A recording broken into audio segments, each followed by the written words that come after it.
നമസ്കാരം, VMTV ന്യൂസിലേക്ക് സ്വാഗതം. പുരോഗമനം എത്ര വർദ്ധിച്ചെന്ന് പറഞ്ഞാലും ജാതിയുടെയും മതത്തിന്റെയും പേരിലുള്ള വിഷം മനുഷ്യ മനസ്സിൽ ഇന്നും നിലകൊള്ളുന്നു. അതിന്റെ തെളിവാണ് തമിഴ്നാട്ടിലെ ദുരഭിമാന കൊല. ദളിത് യുവാവിനെ വിവാഹം ചെയ്ത 19-കാരിയെ ചുട്ടുകൊന്ന അച്ഛനെയും 4 ബന്ധുക്കളെയും പോലീസ് അറസ്റ്റ് ചെയ്തു. തഞ്ചാവൂർ സ്വദേശി ഐശ്വര്യയാണ് കൊല്ലപ്പെട്ടത്. ഡിസംബർ 31-നാണ് നവീനുമായുള്ള ഐശ്വര്യയുടെ വിവാഹം നടന്നത്.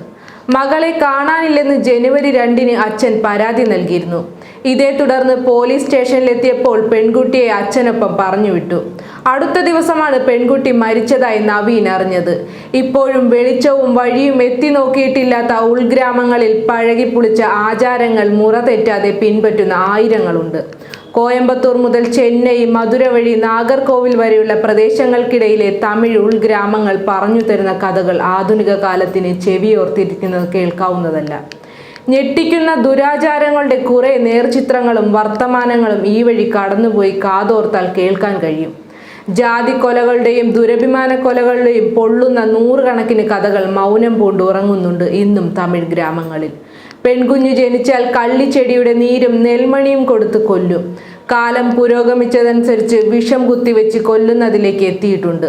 കൗമാരം പിന്നിട്ട് ഇതര ജാതിയിൽപ്പെട്ടവരോട് പ്രണയം തോന്നിയാൽ അപ്പോഴും കൊലയാളി കൂടെ പോരും. ദുരഭിമാന കൊലകൾ എന്ന പേരിൽ അവർ അത് നടപ്പാക്കും. 100 കണക്കിന് യുവാക്കൾക്ക് ഇത്തരത്തിൽ തമിഴ് മണ്ണിൽ ജീവൻ പൊലിഞ്ഞു. ഇനി വയസ്സുകാലത്തും അവർ വെറുതെ വിടില്ല. പ്രായത്തിന്റെ അവശതയിൽ മക്കൾക്ക് ഭാരമായി കഴിഞ്ഞാൽ അതിനും അവർ ആചാരം കണ്ടിട്ടുണ്ട്. കുളിപ്പിച്ച് ഇളനീർ കുടിപ്പിച്ച് സുന്ദരമായി ആഘോഷപൂർവ്വം ബന്ധുക്കളെല്ലാം ചേർന്ന് അവരെ മരണത്തെ വിളിച്ചു വരുത്തി കൊടുത്ത് ഏൽപ്പിച്ചു വിടും. ഈ കൊലകൾക്ക് പിന്നിൽ അന്യരോ ശത്രുക്കളോ ആണെങ്കിൽ സമാധാനിക്കാമായിരുന്നു. അടുത്ത രക്തബന്ധുക്കളാണ് ഇത്തരം കൂട്ടക്കൊലപാതകങ്ങൾക്ക് പിന്നിൽ എന്നതാണ് ഞെട്ടിക്കുന്ന വസ്തുത. അതുമാത്രമല്ല, നമ്മുടെ കേരളത്തിലും അടുത്തിടെ ഇത്തരത്തിലൊരു കൊല നടന്നിട്ടുണ്ട്. ആലുവയിൽ മകളെ കൊന്നുതള്ളിയ പിതാവിന്റെ കൊടും ക്രൂരത ഞെട്ടിപ്പിക്കുന്നതായിരുന്നു.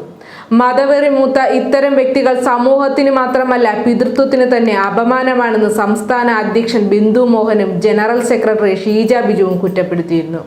കേവലം 15 വയസ്സ് പ്രായമായ മകൾ ഇതര മതത്തിൽപ്പെട്ട ആൺകുട്ടിയെ പ്രണയിച്ചതിന്റെ പേരിലാണ് ക്രൂരതയ്ക്കിരയായത്. പെൺകുട്ടികളോട് കാണിക്കുന്ന ക്രൂരതകളെ കണ്ടില്ലെന്ന് നടിക്കാനാകില്ല. മകളുടെ ജീവനേക്കാൾ വലുത് മതമായിരുന്നു. ഇസ്ലാമിൽ സ്ത്രീകൾക്ക് സ്വാതന്ത്ര്യം നിഷേധിക്കപ്പെടുന്നു എന്നതിന്റെ തെളിവാണ് ഈ സംഭവമെന്ന് ചില നേതാക്കൾ വ്യക്തമാക്കിയിരുന്നു.